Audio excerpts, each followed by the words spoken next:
Okay, so you know, spring is in the air and time done jump forward, and now we get more daylight, and so everybody know it's about to be trip season. So what better way than to start your trip season with some great tips on how to plan a great itinerary, okay? Most of you are probably already packing your bags right now because it's March. Some people are going on spring break. And so, like I said, it's the beginning of the trip season. The beginning of the pre-hot girl summer is about to start now. And so you just want to refresh yourself with some tips and tricks about how to plan really good itineraries. Because some of us, or some people, haven't been out since before winter started, right? So you might be a little bit rusty, but that's okay because I'm about to help you, okay?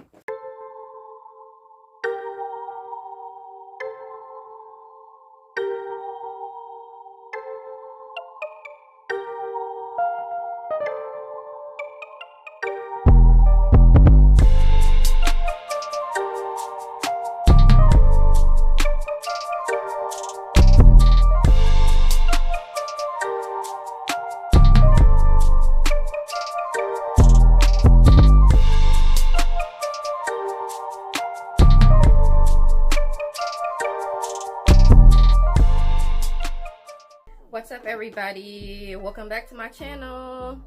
Good morning, everybody. It is Janae Chandel, and thank you for being here again. So if you are new here, don't forget to go back and binge watch all of my videos, and then once you're done, click that subscribe button because you know you want more, right? And for those of you who have already been here before, keep rocking with your girl. Today I am like super excited about the video, about talking to you guys, because traveling is something that I am like super passionate about. Everybody who knows me knows like I can't go but like 60 days or less without going somewhere. Like I just have to travel, I have to get away, I have to explore. And so people who know me, who travel with me, call me the itinerary queen, right? They already know, like, when you travel with Janae, everything gonna be booked, all the activities is gonna be figured out, we gonna be timed out. I'm even scheduling nap time in between it. Okay, you hear me? Nap time is even scheduled. Okay, how many people give you nap time in your itinerary? Only Nene. So today we will get into some of my helpful tips that I have used to create like the bomb type of itinerary, like bomb.com. I almost wanted to say, what's her name? Oh my God, Tamar Braxton. She used to say something about the bomb. I can't even remember. But just know that if you use my tips, your itinerary will be on a whole nother level, and you'll thank me later. You know what I'm saying? Thank me later, like Drake said. You can thank me now, but afterwards, you know what I'm saying, you're gonna be the itinerary king or queen after that. You know what I'm saying? I'm passing you the baton. I'm passing you the Holy Bible. Okay, so let's get started. So these tips are like in no particular order of importance because what did you expect? It's me. Okay, I'm not ordering them, but they are all good. Okay, so let's just start at the beginning. And you know, if you hear a tip that you like or you have questions, ask me in the comment section. I'll try to reply as much as I can. And yeah, we're gonna go from there. So to start off with, always, and this is just a given, but I'm gonna say it, you have to research the city you are staying in and research the area around your hotel that you booked. Okay, you have to. And the reason why I say you have to research your city, you want to know what type of activities is nearby, how safe is it, right? Like I've read reviews in some cities where like people parked at the hotel parking lots and got their cars broken into, or the catalytic converters taken out their cars, like just a bunch of crazy-ish, right? So you have to research the city that you're going to, know what type of safety measures you need to put into place. Like, do you need to wear a money belt or whatever? You know, maybe there's more things to do in the city that you didn't realize. It's just always good to kind of get a lay of the land before you get there. Okay, all right. Next one, know what type of transportation is available. So one of the good things about traveling is that sometimes you can find cities or spots where you don't have to drive your car, you don't have to drive your rental car. You might fly in and not even need a rental car at all, because either they have a metro system or a subway, or you know, Lyft and Uber is really good with decent prices, or there's a bus or some type of bus loop system. Like when I went to Vegas, there was a bus that went up and down the strip, and I think it was like $1 or $2, and that was just a lot more convenient than driving up and down the strip and getting stuck in traffic. I mean, there's so many different forms of transportation, but the best thing to do is see what type of transportation is available where you're staying. Not only because you could save money and it could be easier, but also there may be less transportation available than you think. So for example, when we flew to Puerto Rico, we decided not to get a rental car because we just heard so many horror stories about people getting ripped off trying to get rental cars in Puerto Rico. So we decided that we would just catch Lyft or Uber. Thing is, Lyft is non-existent in Puerto Rico, so all we had was Uber, which was fine, but typically I don't support Uber. Not trying to throw shade, but I don't support Uber normally because they support Trump, and that's just a whole nother conversation. But in this case, I didn't have any option, but at least I knew before I got there what my options were. Okay, so definitely make sure you check on what types of transportation are available for you. Okay, thing that I should have mentioned first before all my other tips is that you need to make sure that you know what the protocols are before you get there. Okay, some places require you to sign up with like a state website or a country website where like you have to put in information about where you're coming from, your details, your flight info, and then they give you a QR code that they'll either scan before you leave or scan when you arrive at the airport. And you know, some places will not let you out of the airport unless you have that QR code. When we went to Puerto Rico, they had the line, everything blocked off where you could not get out unless you had this QR code. So definitely make sure. And like I think when we went to Cali and somewhere else, we needed a QR code. This has happened to us multiple times. And so make sure you know whether or not you need to take a PCR test or a rapid test, or if you need to get a QR code, if they have mask mandates in place or not. A lot of places we went to required us to have our vaccine cards. So New York, when we went to California, somewhere else we went, I want to say DC, but I can't remember. But a couple of places required us to have our vaccine cards or a picture of our vaccine cards in order to get into certain spaces. So make sure, that's kind of country. Make sure you know, because you may find yourself somewhere and you either can't get out of the airport or you can't get into the venues you want to get into. Okay, so just prepare. Okay, do your research. Okay, so my next tip is, and this is more for your benefit and not necessarily for the group, but I always say to know the vibe of the people that you're traveling with. Know the people, know the vibe of the group, right? Sometimes you're with some people that are more adventurous, outgoing, they're willing to try new things, they're willing to walk places. And then sometimes you might be with a group of friends that are like, they're not up to trying new things, or you have to ride them everywhere, like they're not walking nowhere. Okay, they're not walking the strip in a pair of heels, or they're not walking, like you just have to know the vibe of the group that you're with. It could be that, you know, this group is willing to spend more money on activities, but this other group that you travel with, whether it's family or friends, might like more budget-friendly things. So it's always wise to just assess and look at the group that you're traveling with and know what things they like or don't like, or what the commonalities are, so that you can plan better activities and therefore have a better itinerary set up in advance. Okay, my next tip is to, and of course this is like self-explanatory, but check the weather. Okay, you gotta check the weather. You gotta know what the weather is gonna be like, how you're gonna pack before you get there. You know, if you live in places like where I live, like North Carolina, the weather is always back and forth and back and forth. So just because it's consistently warm or consistently cold wherever you're coming from, it could be that you're traveling to a climate that is up and down, and you may be able to wear something, you know, less clothes one day, but the next day you may have to pack where it's going to be cold. So you just need to know. And you also need to know what the season is of the place you're at. And when I say season, I don't really mean like fall, winter, whatever. Like, yeah, that's important, but when I say season, I mean like is it rainy season? So like, you know, some of my family has traveled to the Philippines many times, and you know, they have rainy season. So you need to know if you're going somewhere, is it going to be storming? I've seen a bunch of my friends travel to Mexico, and they went and it happened to be rainy season. It stormed a lot when they was there, so they didn't get to do as many activities. So is it rainy season?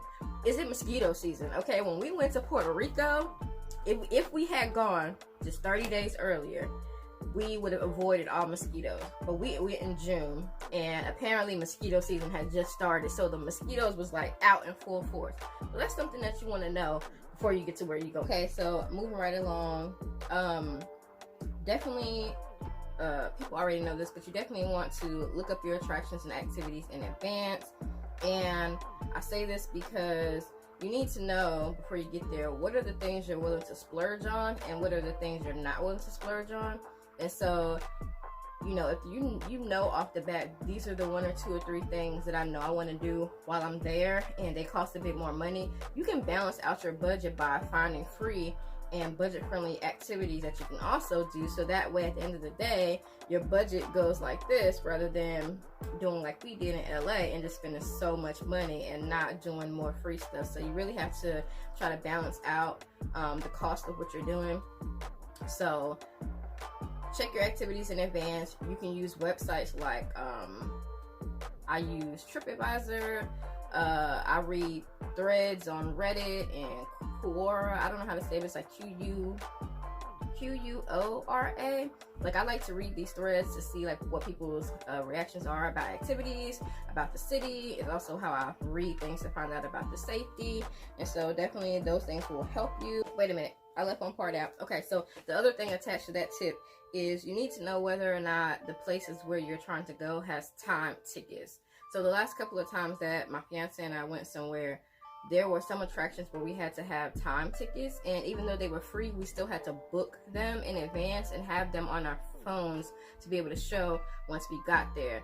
And a lot of times those time tickets got booked out really quick, so you want to make sure, like for example, I'm going to DC, and while there are some free things where I can just walk in and I don't need a ticket, there are also still some museums and attractions where we need time tickets. So you want to make sure you know in advance whether or not you need to have a paid ticket, a time ticket, or if you just need to have some type of reservation in advance in general. Okay, so the other thing about making reservations is please make sure you research your restaurants in advance and you reserve them. Okay, you have to, if possible, make reservations. Okay, at least for like your dinner meals. Now, however many nights you're going to be there. So for example, if you're going to be there for 3 nights, then you need to book reservations for 3 nights at 3 different places, or whatever the case may be. And the reason why I say this is, if you just happen to go to a city or somewhere, a country, at the same time as everybody else, and it's really crowded and a lot of people there, you will have a hard time trying to find somewhere to eat. And this has happened to us a couple of times where we didn't make reservations anywhere, and we tried to go out to like areas where there were a lot of restaurants, and these restaurants were so full. They had like 2-hour wait times, and then we just had to end up settling for a pizza, something that we didn't really want to eat on the side of the curb because we just could not get into a restaurant. So I have learned my lesson to make sure that I'm looking at restaurants that are near the area, near the hotel, where maybe we don't have to travel so far, and seeing if I can book a reservation in advance. One thing about booking reservations is that some places do have limits on how many people can be booked in a group. So some places might say 6 people, some people might say 9 people, no more than 9 people. So that's another thing. Depending on how many people you travel with, you need to know whether or not you can book reservations for that large amount of group of people. But definitely make a reservation if you can. Okay, and I always check reviews of these restaurants, because that's another thing. You don't want to make a reservation and then you get there and the food is trash or the people are trash.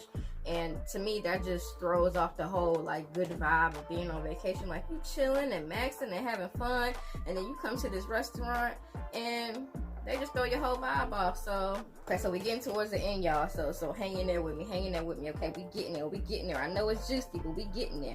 Okay, so the next tip that I have is try to budget out how much time you want to spend at each location. The reason why I say that is that the mark of a true professional itinerary maker is that you already know how much time you're going to spend somewhere.